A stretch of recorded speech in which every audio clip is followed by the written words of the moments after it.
पिछली क्लास में हम लोगों ने केमिकल काइनेटिक्स के टॉपिक को स्टार्ट किया था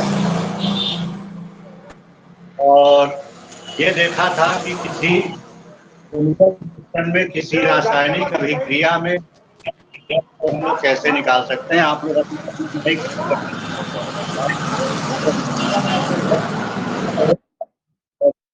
हाँ, अब ठीक है, नहीं तो बहुत शोर हो रहा था। तो रासायनिक बल गतिकी किसे कहते हैं भाई? तो रसायन विज्ञान की जिस शाखा के अंतर्गत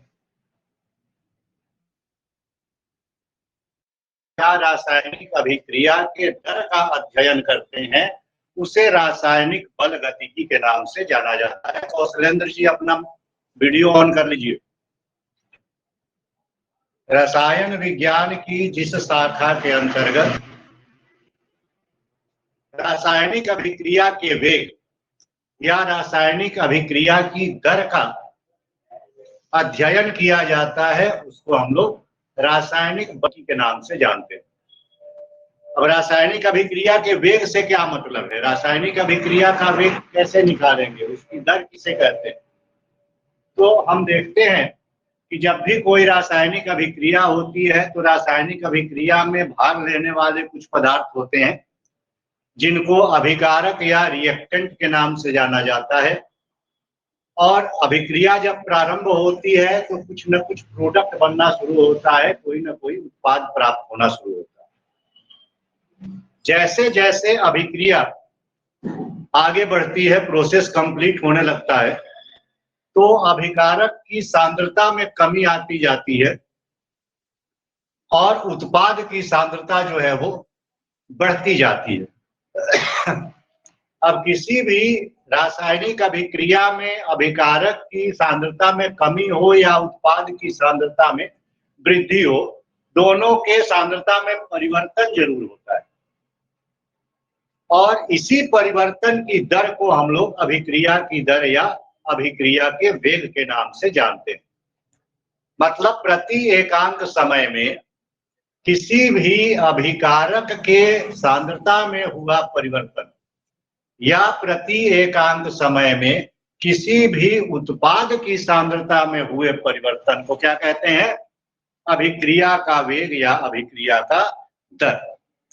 गति चैप्टर जब हम लोग पढ़ते थे फिजिक्स में 11th क्लास में, तो हम लोग वेग के बारे में या चाल के बारे में पढ़ते थे कि प्रति एकांक समय में किसी वस्तु द्वारा तय की गई दूरी को चाल कहते हैं और प्रति एकांक समय में किसी वस्तु द्वारा तय किए गए विस्थापन को वेग कहते हैं। अब प्रति एकांक समय में तय की गई दूरी को चाल कहते हैं, तो चाल बराबर क्या हो जाएगा? तय की गई दूरी बटा उस दूरी को तय करने में लगा समय। उसी तरह से अगर वेग ज्ञात करना हो तो वेग बराबर क्या होगा? वेग मतलब प्रति एकांक समय में तय किया गया विस्थापन। वेग का मान कैसे निकालेंगे भाई? तो तय किया गया विस्थापन बटा इस विस्थापन को तय करने में लगा समय। उसी तरह से अभिक्रिया का वेग अगर हमें निकालना है तो अभिक्रिया का वेग किसे कहते हैं? तो अभिकारक के सांद्रता में हुआ परिवर्तन, प्रति एकांक समय में किसी अभिकारक की सांद्रता में हुए परिवर्तन को अभिक्रिया का वेग कहते हैं, या प्रति एकांक समय में किसी उत्पाद के सांद्रता में हुए परिवर्तन को हम लोग अभिक्रिया का वेग कहते हैं। तो अभिक्रिया के वेग की परिभाषा के अनुसार उसका इक्वेशन अगर हम बनाए तो क्या बनाएंगे? अभिक्रिया का वेग बराबर क्या हो जाएगा? अभिकारक की सांद्रता में परिवर्तन बटा इस परिवर्तन में लगा समय। या इसी को लिख सकते हैं अभिक्रिया का वेग बराबर उत्पाद के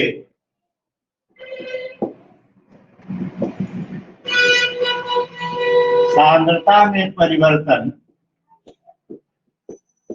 बटा इस परिवर्तन में लगा समय। इतनी बात समझ में आ रही है? किसी भी अभिक्रिया का वेग चाहे तो हम अभिकारक की सांद्रता में परिवर्तन से प्राप्त कर सकते हैं या फिर उत्पाद के सांद्रता में परिवर्तन से प्राप्त कर सकते हैं। अभिकारक के सांद्रता में परिवर्तन से निकालेंगे तो अभिक्रिया का वेग बराबर अभिकारक की सांद्रता में परिवर्तन बटा समय। अगर उत्पाद की सांद्रता में परिवर्तन से निकालना चाहें तो अभिक्रिया का वेग बराबर उत्पाद की सांद्रता में परिवर्तन। अब अगर अभिकारक को हम R से प्रदर्शित करें, अभिकारक मतलब हम R लिखें, उत्पाद को अगर P लिखें, तो सपोज करें किसी समय पर हमारे अभिकारक की जो सांद्रता थी वो 10 थी। ये R का मान हो गया, ये P का मान हो गया। अभिकारक माने R का मान 10 है और उत्पाद का मान 0 है, क्योंकि अभी अभी अभिक्रिया शुरू हुई है, उत्पाद अभी अभी बनना शुरू हुआ है। तो थोड़ी मात्रा अगर बनी हुई है उत्पाद की तो वो नगण्य है, इसलिए हम उसको लगभग 0 मानते हैं। T2 समय पर अगर हम देखें तो अभिकारक की सांद्रता कुछ कम होती है और कम होकर के 10 से बन जाती है 8। उत्पाद की सांद्रता 0 से बढ़ करके 2 बन जाती है। उसी तरह से T2 समय पर अभिकारक की सांद्रता 6 हो जाती है, उत्पाद की सांद्रता 4 हो जाती है। T3 समय पर अभिकारक की सांद्रता 4 हो जाती है, उत्पाद की सांद्रता 6 हो जाती है। T4 समय पर अभिकारक की सांद्रता 2 हो जाती है, उत्पाद की सांद्रता 8 हो जाती है। और T5 समय पर अभिकारक की सांद्रता 0 हो जाती है, उत्पाद की सांद्रता 10 हो जाती है। ये थोड़ा इक्वेशन लंबा हो गया, इसको अगर सांकेतिक भाषा में हम लिखें, अभिकारक के सांद्रता में हुए परिवर्तन के आधार पर हम लोग अगर अभिक्रिया के वेग को निरूपित करना चाहें सांकेतिक भाषा में तो क्या लिख सकते हैं? अभिक्रिया का वेग बराबर अभिकारक की सांद्रता में हुआ परिवर्तन मीन्स R2 माइनस R1 बटा इस परिवर्तन में लगा समय, मतलब T2 माइनस T1। मान लीजिए अभिकारक की प्रारंभिक सांद्रता R1 थी, अभिकारक की अंतिम सांद्रता R2 थी। अभिकारक की सांद्रता में परिवर्तन ज्ञात करने के लिए क्या करते हैं? अंतिम सांद्रता से प्रारंभिक सांद्रता को घटा देते हैं और उसको डिवाइड कर देते हैं समय लगे समय से या समय में हुए परिवर्तन से। प्रारंभिक समय T1 था, अंतिम समय T2 था, T2 माइनस T1 बराबर समय में हुआ परिवर्तन। अब इसी R2 माइनस R1 को हम लोग लिख सकते हैं डेल्टा R। अभिकारक की सांद्रता में परिवर्तन क्या हो गया? Delta R। और T2 माइनस T1 को क्या लिख सकते हैं? Delta T। तो अभिक्रिया का वेग क्या हो गया? Delta R upon delta T। लेकिन अगर इस R2 और R1 की वैल्यू पुट करके हम देखें तो सपोज करें T2 समय और T4 समय पर हम देखें, जब अभिकारक की सांद्रता 8 थी और T4 समय जब अभिकारक की सांद्रता 2 थी, इन दो समय अंतरालों के बीच अगर हमें अभिक्रिया का दर निकालना हो तो जब 8 सांद्रता थी अभिकारक की उसको T1 मान ले, और जब 2 अभिकारक की सांद्रता थी तो इसको हम T2 मान लें। T2 समय पर जो सांद्रता थी उसको R2 मान लें और T1 समय पर जो सांद्रता थी उसको R1 मान लें। और इस वैल्यू में मान अगर पुट कर दें तो वेग बराबर क्या हो जाता है? R2 बराबर 2 माइनस R1 बराबर 8 अपॉन T2 माइनस T1 या डेल्टा T। इसको सॉल्व करते हैं तो ये वैल्यू आती है -6 अपॉन डेल्टा T। अभिकारक में हुआ परिवर्तन, अभिकारक की सांद्रता में हुए परिवर्तन का मान हमेशा ऋणात्मक आता है, क्योंकि अभिक्रिया जैसे जैसे जैसे जैसे आगे बढ़ती है वैसे वैसे अभिकारक की सांद्रता में कमी होती जाती है। इसलिए हमें ध्यान रखना है कि जब भी अभिकारक की सांद्रता में परिवर्तन के आधार पर हमें अभिक्रिया का वेग निकालना हो तो delta R upon delta T के पहले क्या लिखते हैं, माइनस लिखते हैं, क्योंकि डेल्टा आर की वैल्यू हमेशा ऋणात्मक। इतनी बात समझ में आ रही है? यहां तक कोई दिक्कत अभिषेक, समझ में आ रही है बात? अगर इसी को हम उत्पाद की सहायता से निकालना चाहे तो क्या हो जाएगा, मान लीजिए हम उत्पाद को कह रहे हैं P, तो कभी T1 समय पर उत्पाद की सांद्रता 2 थी और T2 समय पर उत्पाद की सांद्रता क्या हो गई, 8 हो गई। तो उत्पाद की सांद्रता में देख रहे हैं कि जैसे जैसे समय आगे बढ़ रहा है वैसे वैसे उत्पाद की सांद्रता बढ़ती जा रही है, जैसे जैसे समय बीत रहा है वैसे वैसे अभिकारक की सांद्रता में कमी आ रही है। उत्पाद की सांद्रता के हिसाब से अभिक्रिया का वेग बराबर क्या हो जाएगा, तो उत्पाद की सांद्रता में हुआ परिवर्तन, उत्पाद को P कहें तो प्रारंभिक सांद्रता P1 अंतिम सांद्रता P2 कही जाएगी, ये हो जाएगा P2 माइनस P1 अपॉन इस परिवर्तन में लगा समय मतलब P2 माइनस T1। ठीक है, अब P2 का मान हमेशा क्या होगा, अधिक होगा और P1 का मान कम होगा, क्योंकि जैसे जैसे समय बीतता है वैसे वैसे उत्पाद की सांद्रता में वृद्धि आती है, इसलिए P2 माइनस P1 का मान हमेशा धनात्मक आता है। अतः हम लोग अभिक्रिया का वेग क्या लिख सकते हैं, उत्पाद की सांद्रता में हुआ परिवर्तन delta P upon delta P परिवर्तन में लगा समय डेल्टा T। तो ये हमारा बेसिक फार्मूला होता है। इसमें हमें केवल इतना याद रखना है कि किसी भी रासायनिक अभिक्रिया के वेग को प्राप्त करने के लिए हम लोग अभिकारक या उत्पाद की सांद्रता में हुए परिवर्तन का प्रयोग करते हैं और प्रति एकांक समय में किसी रासायनिक अभिक्रिया में भाग लेने वाले अभिकारकों की सांद्रता में परिवर्तन या प्रति एकांक समय में किसी रासायनिक अभिक्रिया के बाद प्राप्त होने वाले उत्पाद की सांद्रता में हुए परिवर्तन को अभिक्रिया की दर या अभिक्रिया के वेग के नाम से जाना जाता है। और अभिक्रिया का वेग अगर अभिकारक के आधार पर निकाले तो अभिक्रिया का वेग बराबर R2 minus R1 upon T2 minus T1 या अभिक्रिया का वेग बराबर minus delta R upon delta T होता है। और उत्पाद की सांद्रता में परिवर्तन के आधार पर अगर हम वेग निकालें तो अभिक्रिया का वेग बराबर होता है P2 minus P1 upon T2 minus T1 या अभिक्रिया का वेग बराबर delta P upon delta T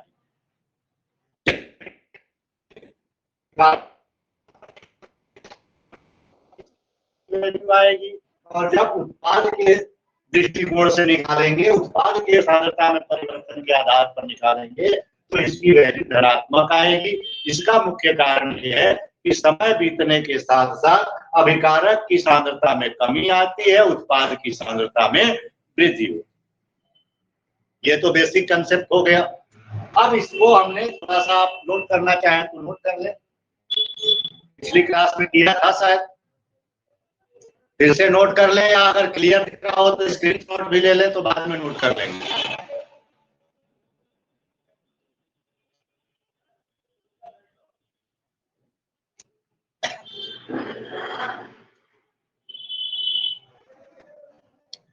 ठीक है, समझ में आ रहा है? इरेज कर दें इसको।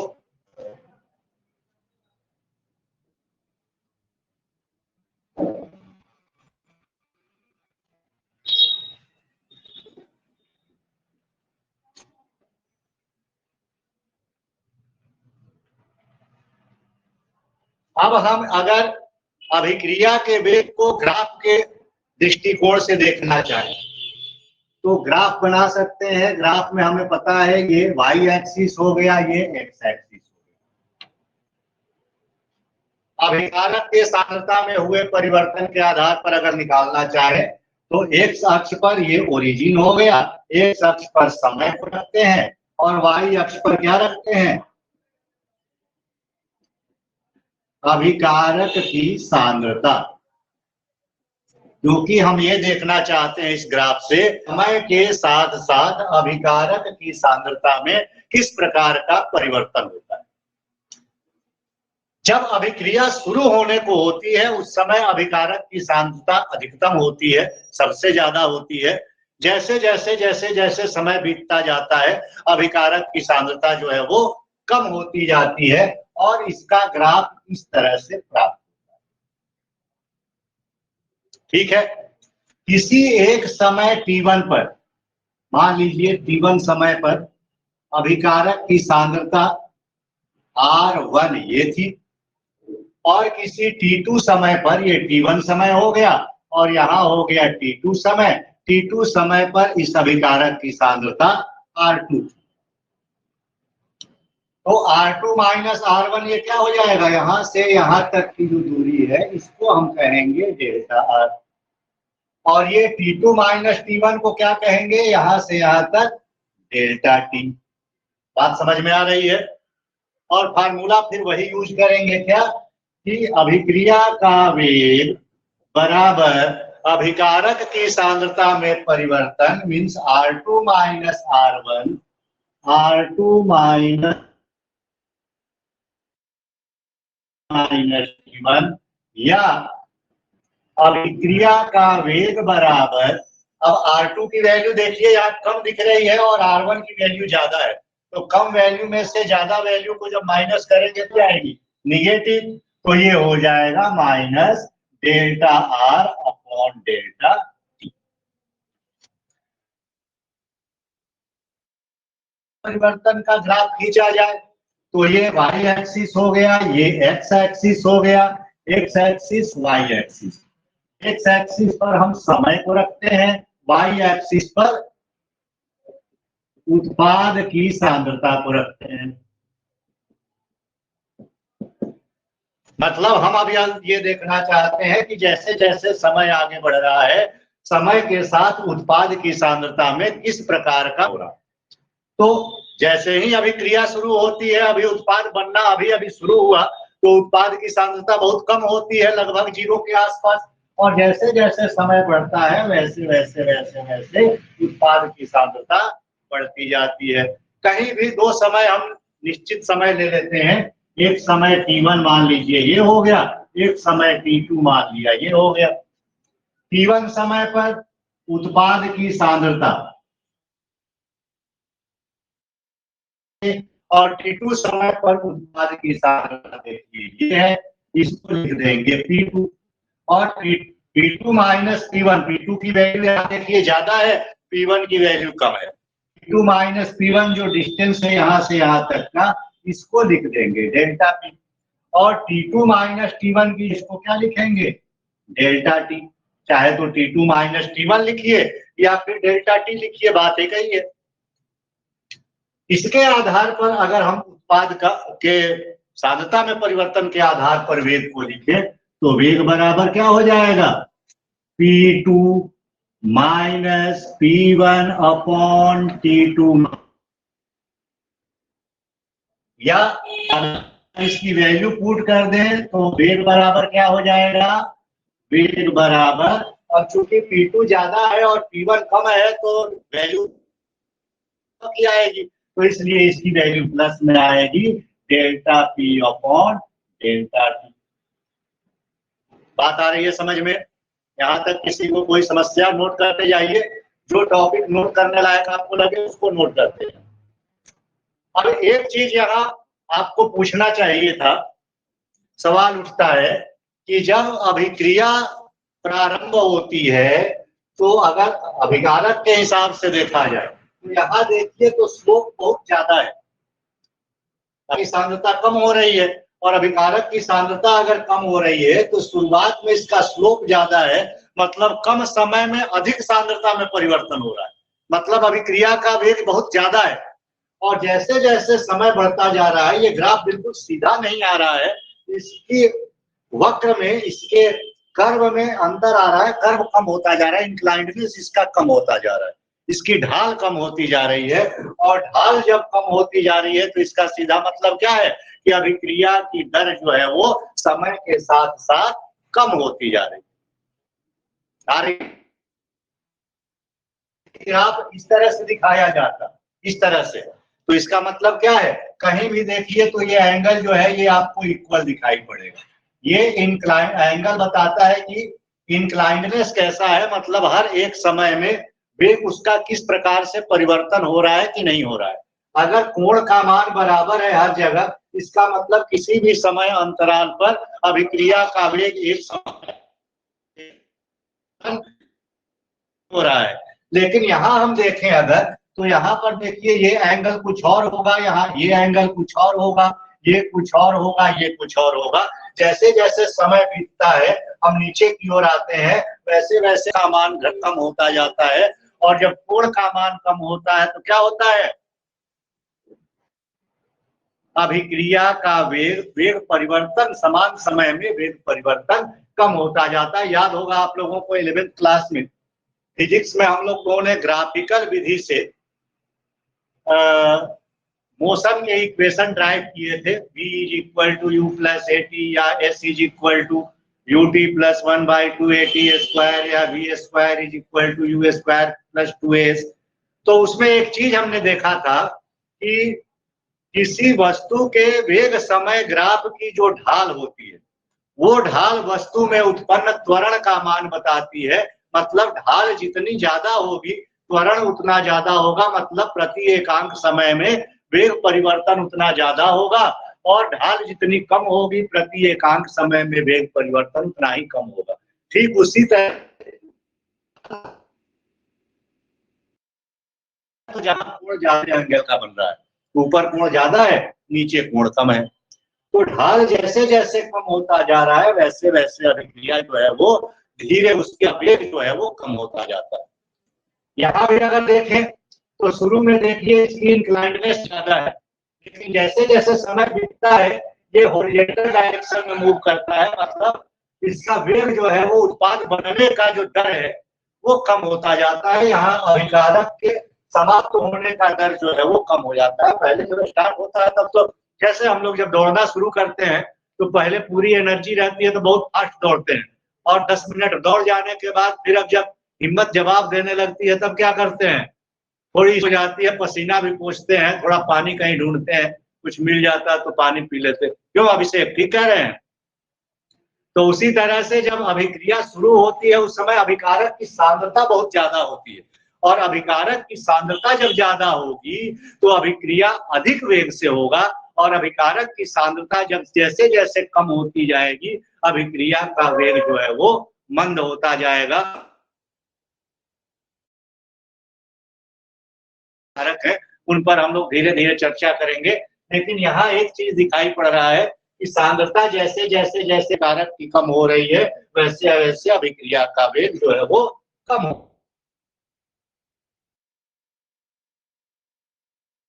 अभिक्रिया का वेग दर्शाया। इस अभिक्रिया के वेग को दर्शाने के लिए हम एक ही ग्राफ का प्रयोग भी कर सकते, जो जिसमें अभिकारक के समय के साथ सांद्रता में परिवर्तन को भी दिखाया जा सकता है, और समय के साथ उत्पाद की सांद्रता में परिवर्तन को भी दिखाया जा सकता है। कैसे दिखा सकते हैं भाई? तो इसको हटा दें थोड़ी देर के लिए।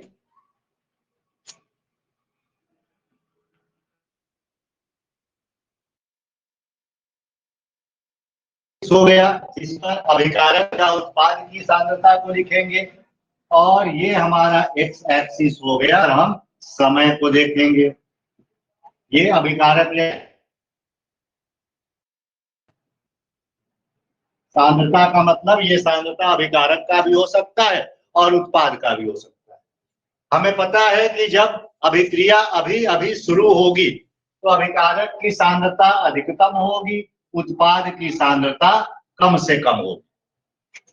ठीक है, तो अभिकारक की सांद्रता की वैल्यू ये है, उत्पाद की सांद्रता की वैल्यू ये। जैसे जैसे समय आगे बढ़ेगा अभिकारक की सांद्रता में कमी आएगी इस तरह से, और उत्पाद की सांद्रता में वृद्धि होगी, और एक निश्चित समय के बाद ये दोनों रेखाएं एक दूसरे के समानांतर हो जाती हैं। जब ये दोनों रेखाएं एक दूसरे के समानांतर जाने लगे तो इसका मतलब ये है कि अब अभिक्रिया नहीं हो रही है, बंद हो चुकी है, क्योंकि अभिकारक या उत्पाद के सांद्रता में कोई परिवर्तन समय के साथ नहीं हो रहा है। ये जो ऊपर से नीचे की ओर लाइन आ रही है, ये बता रही है अभिकारक की सांद्रता, और जो लाइन नीचे से ऊपर जा रही है ये बता रही है उत्पाद की सांद्रता। नोट करना हो तो इसको नोट कर लें आप लोग। 3 ग्राफ इसमें के आधार पर, एक उत्पाद की सांद्रता के आधार पर, और उसके एक अभिकारक और उत्पाद दोनों की सांद्रता के आधार पर, जो ये बताएगा कि एक निश्चित समय के बाद अभिक्रिया जो है वो समाप्त हो जाती है और उस समय ये ग्राफ जो है वो बिल्कुल सीधा चलने लगता है, मतलब सांद्रता में कोई परिवर्तन नहीं हो रहा है। अभी समझ ले, फिर हम लोग उसको नोट भी करेंगे अगले। अब कहिए कि सर जी ये तो आपने समझा दिया, लेकिन अगर सांद्रता निकालने के लिए आए कहीं तो उसको निकालेंगे कैसे हम लोग? किसी रासायनिक अभिक्रिया में मान लीजिए कोई एक अभिकारक है और उससे एक उत्पाद बन रहा है, या एक से अधिक अभिकारक है, एक उत्पाद बन रहा है या एक से अधिक उत्पाद बन रहे हैं, तो सांद्रता हम कैसे निकालें? तो इसको देखने के लिए पहले तो हमें अपना करना है। अब मान लीजिए कि कोई एक अभिकारक ए है और इस रिएक्शन के बाद एक उत्पाद बी बन रहा है, ठीक है। ए एक अभिकारक है, ये अभिक्रिया करता है और अभिक्रिया के बाद उत्पाद बी बनाता है। अब अभिकारक के आधार पर भी हम सांद्रता में अभिक्रिया का वेग निकाल सकते हैं, उत्पाद के आधार पर भी अभिक्रिया का वेग निकाल सकते हैं। अभिकारक के आधार पर निकालेंगे तो अभिक्रिया का वेग बराबर क्या हो जाएगा?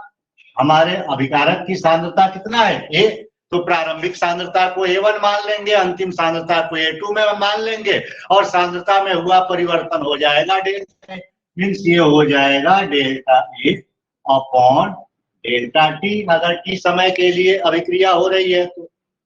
उसी तरह से अगर उत्पाद के, अब चूंकि अभिकारक के सांद्रता के आधार पर निकाल रहे हैं और अभिकारक की सांद्रता हमेशा ऋणात्मक दिशा में आगे बढ़ती है, मतलब समय के साथ साथ घटती जाती है, तो यहाँ ऋणात्मक चिन्ह भी रहेगा। उत्पाद की सांद्रता के आधार पर अगर हम लोग निकालते हैं तो अभिक्रिया का वेग बराबर हो जाएगा डेल्टा बी। इसमें तो कहीं दिक्कत है नहीं। एक चीज और देखते हैं, ये तो बहुत सिंपल इक्वेशन था कि ए ने क्या बना लिया, बी बना लिया। अगर ये ऐसे रहता 2A का रिएक्शन होता है और रिएक्शन के बाद 3B बनता है, 2A ने एक अभिक्रिया की और अभिक्रिया के दौरान उपरांत प्रोडक्ट के रूप में 3B प्राप्त होता है, तो क्या करेंगे भाई? तो मेन फार्मूला हमारा जो है वो चेंज नहीं होगा, याद रखना है। इसके आधार पर निकाल सकते हैं, इसके आधार पर। अगर अभिकारक के आधार पर निकाले तो क्या निकालेंगे? अभिक्रिया का वेग बराबर, माइनस चिन्ह तो रहेगा ही, और अभिक्रिया अभिकारक कौन है? ए है ना अभिकारक, तो ये हो जाएगा डेल्टा ए अपॉन इस परिवार समय डेल्टा टी, ये तो याद रखना है। लेकिन अब इसके पहले जो ये संख्या लिखी गई है, इस संख्या से इस इक्वेशन को क्या कर देंगे? डिवाइड कर देंगे, मतलब इसके पहले हो जाएगा 1/2। बात समझ में आ रही है?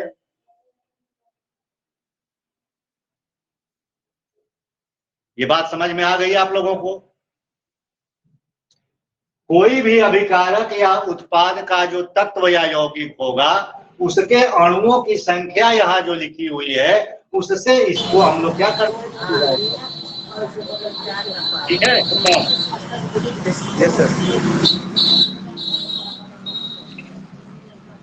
उत्पाद के आधार पर निकाले,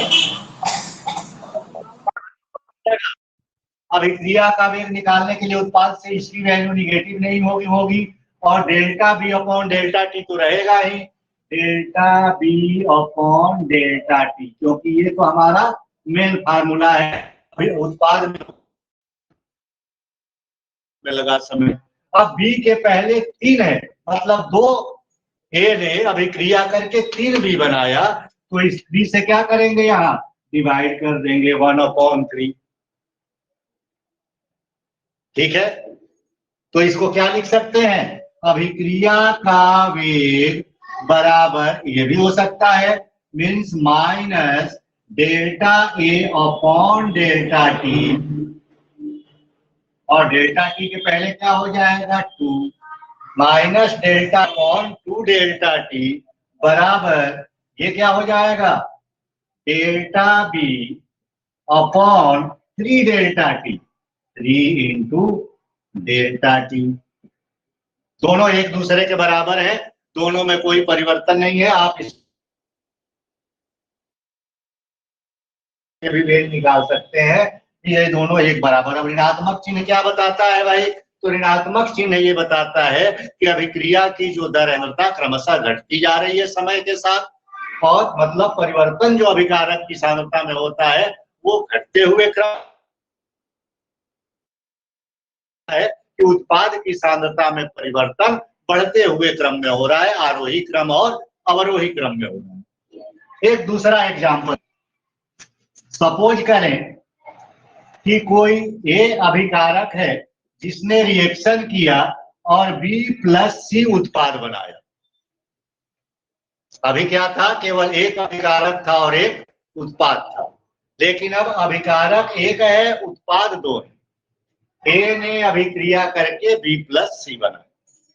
इसमें क्या याद रखना है हमें, कि जितना परिवर्तन अभिकारक ए की सांद्रता में होगा समय के साथ, उतना ही परिवर्तन बी की सांद्रता में भी होगा, और उतना ही परिवर्तन सी की सांद्रता में भी होगा।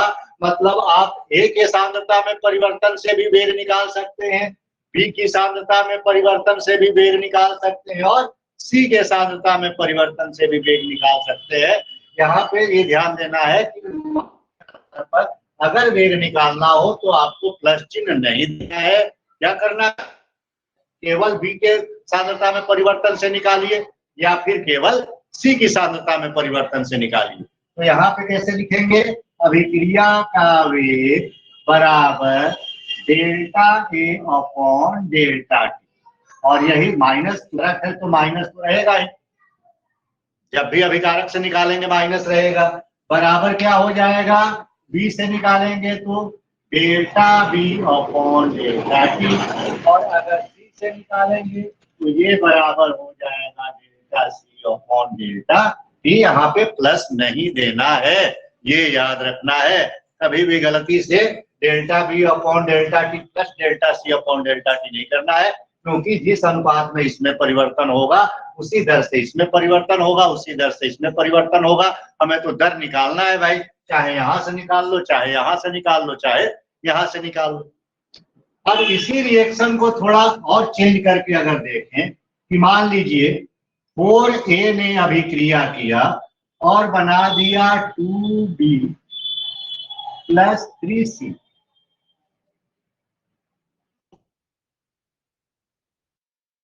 रासायनिक अभिक्रिया हुई जिसमें अभिकारक के रूप में 4A शामिल हुआ और अभिक्रिया के बाद 2B प्लस 3C प्राप्त हुआ। अब इसकी दर कैसे निकालेंगे, टी समय के बाद, डेल्टा टी समय के बाद, तो अभिक्रिया का वेग बराबर क्या हो जाएगा, माइनस, अभिकारक से निकालेंगे तो माइनस, तो आंख बंद करके लिख लेना है, कुछ सोचना ही नहीं, minus delta A upon delta, ये तो रहेंगे, और ए से को 4 से मल्टीप्लाई किया गया है तो नीचे क्या हो जाएगा 4, मीन्स अभिक्रिया की दर क्या हो जाएगी, माइनस डेल्टा। बात समझ में आई, ए को या बी को या सी को जिस संख्या से गुणा किया गया है उसकी संख्या को जितने टाइम्स बढ़ाया गया है, चाहे ये परमाणु हो या अणु हो या आयन हो, उससे इसको डिवाइड कर देना। अगर बी के माध्यम से निकालें तो क्या हो जाएगा, ये उत्पाद है तो डेल्टा बी अपॉन 2 से मल्टीप्लाई हुआ है इसलिए 2 इंटू क्या हो जाएगा delta B, sorry delta T, delta B upon 2 delta T. और अगर सी के माध्यम से निकालें तो क्या हो जाएगा, यही बराबर किसके हो जाएगा, तो delta C upon 3 into delta. यहां तक किसी को कोई दिक्कत हो रही है, कोई दिक्कत है? अभिषेक नहीं बोल रहे हैं, नहीं दिक्कत है, अच्छा जी, वेरी गुड।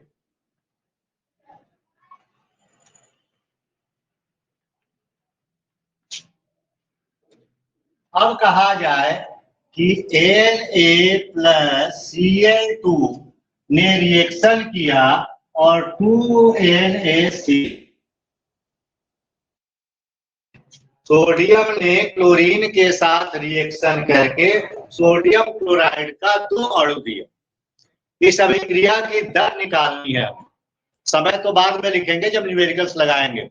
फार्मूला कैसे लिखेंगे इसका, तो अभिकारक यहाँ 2 है, उत्पाद 1 है, जिस दर से इसमें परिवर्तन होगा उसी दर से इसमें परिवर्तन होगा, उसी दर से इसमें परिवर्तन होगा। 2 या 2 से ज्यादा अभिकारक या उत्पाद हो तो किसी भी एक से आप अभिक्रिया का दर या अभिक्रिया का वेग निकाल सकते हैं। अगर सोडियम के सांद्रता में परिवर्तन के आधार पर हम लोग अभिक्रिया का वेग निकालें तो अभिक्रिया का वेग बराबर क्या हो जाएगा, क्योंकि अभिकारक है इसलिए माइनस, ठीक है ना। और अभिकारक कौन सा है भाई, तो सोडियम, तो यहां लिख देंगे Na delta Na, delta Na माने Na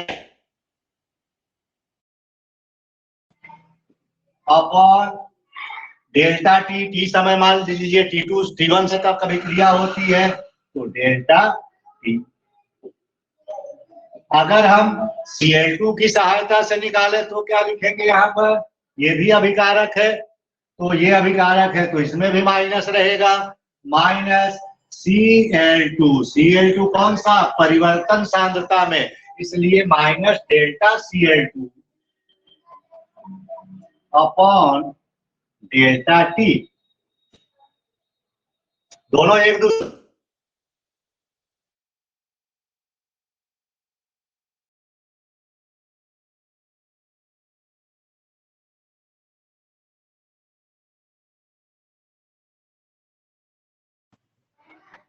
हाँ जी, सॉरी एक कॉल आ गई थी। अब अगर सोडियम क्लोराइड उत्पाद है, उत्पाद के आधार पर अगर अभिक्रिया का वेग हम ज्ञात करना चाहें तो ये क्या हो जाएगा, उत्पाद तो पॉजिटिव होता है तो माइनस साइन यहाँ नहीं देना है तो ये हो जाएगा डेल्टा क्या NaCl अपॉन डेल्टा टी तो रहेगा लेकिन NaCl के 2 अणु हैं तो 2 से डिवाइड भी करना है तो ये हो जाएगा अपॉन 2 इंटू डेल्टा टी।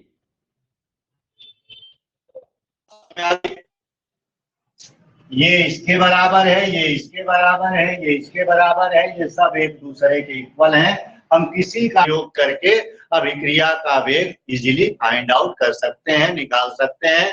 हमें ये नहीं सोचना है कि अभिकारक के माध्यम से निकालना है या उत्पाद से निकालना है, हमारी मर्जी। हम चाहे तो अभिकारक की सांद्रता में परिवर्तन से निकालें, चाहे उत्पाद की सांद्रता में परिवर्तन से निकालें। अगर सवाल में अभिकारक की सांद्रता में परिवर्तन दिया हुआ है तो उससे निकाल सकते हैं, उत्पाद की सांद्रता में परिवर्तन दिया हुआ है तो उससे निकाल सकते हैं, दोनों के सांद्रता में परिवर्तन दिया है तो हमारी इच्छा, हम जिससे ही मर्जी उससे निकाल सकते हैं। अगले दिन इसको थोड़ा और देखेंगे, फिर एक तो न्यूमेरिकल्स लगाएंगे। आज की कथा यही से जुड़ते रहे। समझ में आया, कोई दिक्कत हुई? आज तो बिल्कुल सही चला ना वीडियो, सही चला? यस सर, थोड़ा बहुत 1-2 मिनट का प्रॉब्लम हुआ, 1-2 मिनट का प्रॉब्लम हुआ, कोई बहुत ज्यादा नहीं। सर जी पर्च में सर जी।